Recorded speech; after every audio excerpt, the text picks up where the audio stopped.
دا بیان واوري بیا به موږ خبرې کوو. راځئ دا اورو. مشتاق احمد صاحب یو عظیم کارنامه وکړه، موږ د هغې تایید کوو. څومره چې د دې صفت وکړلی شي کم دی. د امت مسلمه زړونه یې ګټلي په دې خبره باندې، او هغه دا معامله راوچته کړه. او یو څو ورځې مخکې د ډاکټر عافیه صدیقي سره د هغې ملاقات وشو. یو ملاقات شوی دی، دویم کېدی شي او دریم هم کېدی شي وشي، بلکې دوه شوي غالبا او دریم ملاقات هم کېدی شي وشي. او په هغې کې موږ ته صرف دومره میلاو شوه چې زمونږ دغه خور دا ژوندۍ د مړه نه ده. ټیک د تکلیف ته میلاو دی، ډېر تکلیف ته میلاو دی.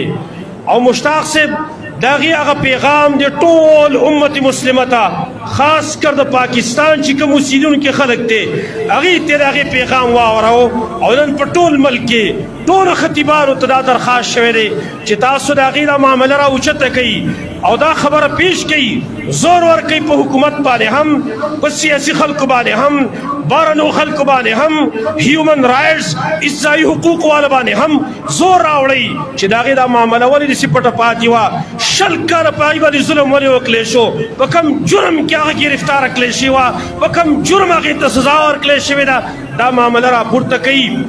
د هغې معاملې متعلق لہذا دا پیغام د هغې موږ نن دلته اورو چې د هغې پیغام څه دی چې مشتاق صاحب د هغې پیغام موږ ته اورولی دی.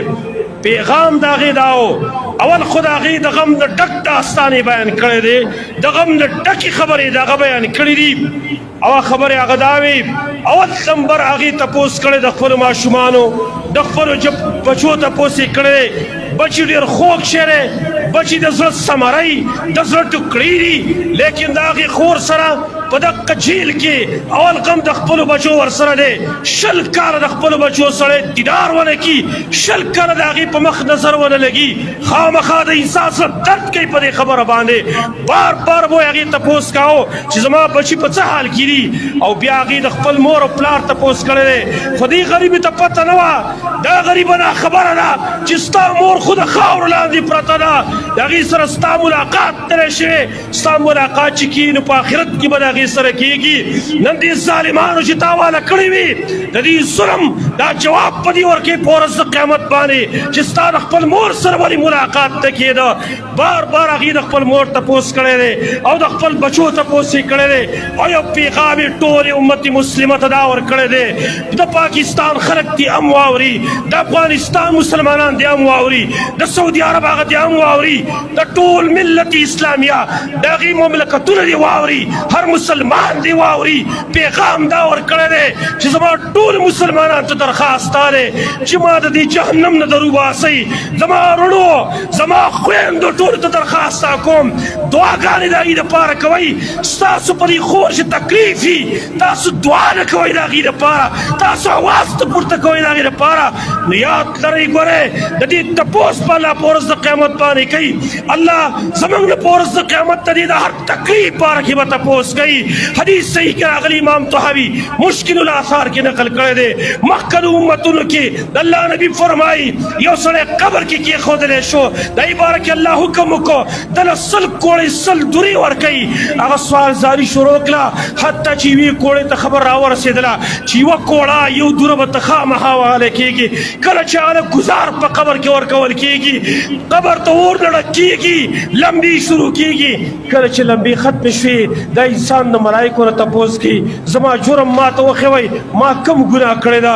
هغې ورته وایي تا 2 ګناهونه کړي دي، یو دې په ټول عمر کې یو مونځ بې اودسه کړی دی قصدن، او دویم دې دا جرم کړی دی چې یو مظلوم و، هغه مظلوم مدد ته محتاج و، تا د هغه مدد نه دی کړی، ځکه تا ته را سزا میلاویږي.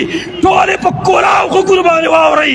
که چېرته د دې دپاره موږ اواز پورته نه کړو سوشل میډیا باندې، پارلیمنټ کې موږ اواز پورته نه کړو، هیومن رایټس ته موږ خپل اواز ونه رسوو چې هیومن رایټس انساني حقوق والو. دا هیومن رایټس صرف د کفارو دپاره دی، که دا انسانان مسلمانان هم دي. نن چې په هغې باندې کوم ظلمونه کېدل 20 کاله مسلسل ظلمونه، او دا ظلمونه چې مخامخ اخونه مات کړي دي ولا دین یو بل مسله ما ذهن ته راځي چې دا ډېره غیرتي ښځه ده، ډېر د غیرت ته ډکه ښځه ده. ځکه یې خو پې ګزار کړی مخامخ 4 غاښونه یې وله مات کړي دي، په دې سر یې وله ګزار کړی دی، سر یې وله زخمي کړی دی، یاداشت یې لږ کمزوري شوي دي. نن غیرت تاسو هم ځان کې پیدا کړئ، ستا خپله خور ده، خپل پلار او د مور نه پیدا ده. ته نن د مسلمان په جیل کې هغه ونه شي برداشت کولی، شپه ورځ هلې ځلې کې منډې تړلې وې چې زما خور د جیل نه راوځي، زما غیرت دا نه مني، زما پښتو دا نه مني. لیکن نن زما اسلامي خور، هغه خور چې دا یې په باره کې قرآن هم دا ویلي انما المؤمنون اخوة، مؤمنان وروڼه دي، المؤمنون والمؤمنات بعضهم اولیاء بعض، مؤمنان سړي او مؤمنې ښځې بعضې دوستان د بعضو دي. لہذا هم دقه خور چې د کفارو په دې جیل کې پرته ده، دا زما غیرت او ضمیر ولې مړلی، دا ولې راپورته کېده، د دې باره کې اواز موږ ولې نه پورته کوو، بار پور هم باندې اواز پورته کول پکار و. لیکن نن امت مسلمه دومره د هغې ضمیر مړ شوی دی چې قطرې د هغې نوم هم چا نه دی اخیستلی په اسمبلۍ کې، د هغې نوم هم چا نه دی اخیستلی په فورم باندې، بلکې سوشل میډیا اوس پورې بلکل خاموش وه، اوس را ژوندۍ شوه. خو اوس هم موقع ده موږ ته راځئ چې موږ د دې خبرې د مشتاق صاحب بلکل تایید وکړو، شانه په شانه د هغه سره موږ ودرېږو په هر ځای کې چې بلکل تا کوم کار راپورته کړی دی، موږ ستا بھرپور تعاون کوو، بھرپور مدد دې کوو موږ، او زموږ خو نور څه په لاس کې نشته، موږ خو بې بسه یو، موږ خو بلکل تش لاس یو، موږ سره اقتدار نشته دی، موږ سره بل څه طاقت نشته دی، زموږ صرف یو در پاتې دی چې یو الله ته به سوال کوو چې یا الله زموږ خور د دقه جهنم نه راوباسه چې کوم د هغې د وینا مطابق بار بار وایي ما د دې جهنم نه در وباسئ، په خپله اندازه ولګوئ. د مسلمان په جیل کې ته سړی، ته نارینه یې، ته 20 کاله تېرولی شي، نو د کفارو په جیل کې او د انګریزانو د خنزیرانو د خبیثانو په جیل کې چې هغې مبارک قرآن دا ویلي اولئک کالانعام، دا خو زناور دي، د زناورو سره 20 کاله به ته څنګه تېر کړې، د ستا خور به یې څنګه تېر کړي. دغه مسلمانه خور زموږ د هر سړي ذمه دا جوړېږي د دې په باره کې اواز چوتلی شي. موږ مطالبه کوو د خپل حکومت نه، د خپل ادارو نه مطالبه کوو، موږ د خپل سیاسي مشران نه موږ مطالبه کوو، د ټول مملکتونو نه موږ مطالبه کوو، دا ستاسو خور د ستاسو ذمه دا جوړېږي، د دې تپوس وکئ، ورته په ورځ د قیامت په الله نه جواب ورکوئ. امیر المؤمنین عمر بن الخطاب رضی الله عنه فرمایلي که د دریای تشنه په غاړه باندې یو سپی مړ شو، دا عمر نه به الله تپوس کوي، دا تپوس به ستاسو نه هم کېدلی شي که د دې تپوس هم ونه کوو. باقي دا آواز پورته کوي، ټولو مملکتونو ته درخواست دی چې آواز پورته کړي، خو نور مملکتونو به آواز ولې پورته کوي؟ دا خو مشهوره خبره ده، وایي کوا چست متعی سست. نور مملکتونو به آواز پورته کوي چې پاکستان خو آواز پورته کړی وی که نه، چې دې آواز پورته کړی وی، نور مملکتونو به آواز پورته کړی وی.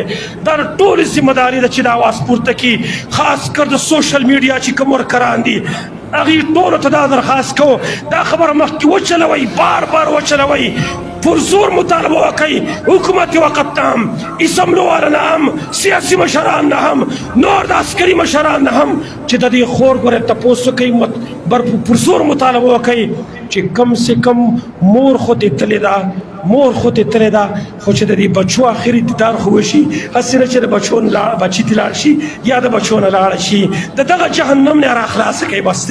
بس دی نور درخواست کوم، نور د اذیتونه ونه مه ورکوئ، د کفارو سره نور د هغې ګزران ګران دی، بس دی نور د هغې په سترګو اوښ کې موږ نشو برداشت کولی، د هغې فریاد نشو برداشت کولی. بار ته د هغې د راایستلو کوشش دې وکړی شي او خپل ملک ته صحیح سالمه راورسولی شي. دا یو پیغام و چې هغه موږ دې ټولو خلکو ته ورساو.